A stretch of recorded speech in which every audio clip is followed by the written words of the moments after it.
আসসালামু আলাইকুম।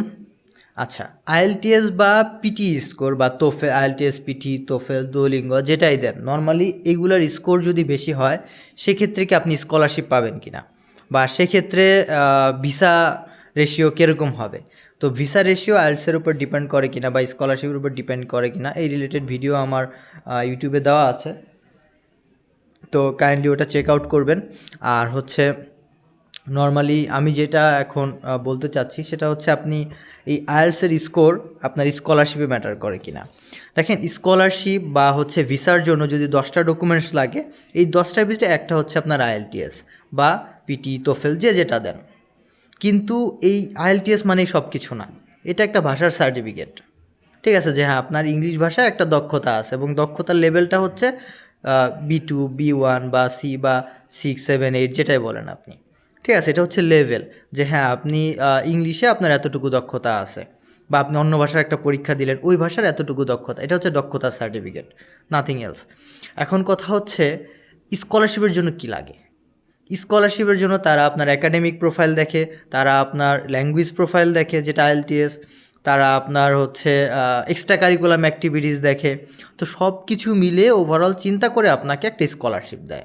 এখন আপনার সিজিপিএ মনে করেন যে কোনো রকম টেনে টুনে পাস করছেন, আপনি অনার্সে টেনে টুনে পাস করছেন, আইএলসে গিয়ে আবার 7 বা 7.5 পাইছেন। এখন আপনি চিন্তা করতেছেন, আইএলসে তো আমার ভালো মার্ক আছে, আমি কি স্কলারশিপ পাবো? না, এর কোনো গ্যারান্টি নাই। বুঝতে পারছেন? কারণ স্কলারশিপ ওভারঅল প্রোফাইলের উপর ডিপেন্ড করে। ইভেন ভিসা আপনার ওভারঅল প্রোফাইলের উপর ডিপেন্ড করে। জাস্ট একটা জিনিস দেখে আপনাকে ভিসাও দিবে না, একটা জিনিস দেখে আপনাকে স্কলারশিপ দিবে না। প্লাস স্কলারশিপের ক্ষেত্রে আরেকটা জিনিস কাউন্ট করা হয়, সেটা হচ্ছে কান্ট্রি।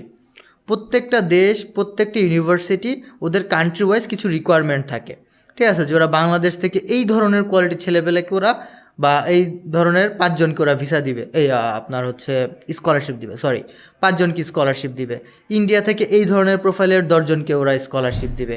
ঠিক আছে, এই ধরনের ওদের একটা আপনার মানে ক্যাটাগরিই থাকে আলাদা করে সাজানো। তো মূলত ব্যাপার যেটা হচ্ছে, আপনার আইএলটিএসের উপরে স্কলারশিপ বা ভিসা ডিপেন্ড করে না, স্কলারশিপ ডিপেন্ড করে আপনার ওভারঅল প্রোফাইলের উপর। আপনার ওভারঅল প্রোফাইল যত ভালো হবে, ইভেন ইন্টারভিউ, অনেক সময় ইন্টারভিউ নেয় বা ভর্তি পরীক্ষা নেয়, তো এই জিনিসগুলো আপনার যত ভালো হবে, আপনার সিভি, আপনার কভার লেটার, সব কিছুই ডিপেন্ড করে। তা আপনার স্কলারশিপের চান্সটাও তত বেড়ে যাবে। আর ব্যাংক রিলেটেড, এই স্কলারশিপ রিলেটেড, স্পন্সর রিলেটেড আমার ইউটিউব এবং ফেসবুক পেজে আপনি অজস্র ভিডিও পাবেন। আমি মোটামুটি ক্লিয়ার করার চেষ্টা করেছি, ভিডিওগুলো দেখবেন। দেখলে আপনার ডকুমেন্ট সাজানোটাও ইজি হবে। প্লাস হচ্ছে, যদি কোনো ইনফো লাগে, of course feel free to knock me. আমাকে হোয়াটসঅ্যাপ, ফেসবুক কিংবা ইউটিউবে আপনি কমেন্টস করতে পারেন বা নক করতে পারেন। আমি ট্রাই করব আমার মানে বেস্টটা দেওয়ার জন্য আপনাকে। ঠিক আছে, যতটুকু আমি জানি ততটুকু যাতে আপনার উপকারে আসে। Thank you.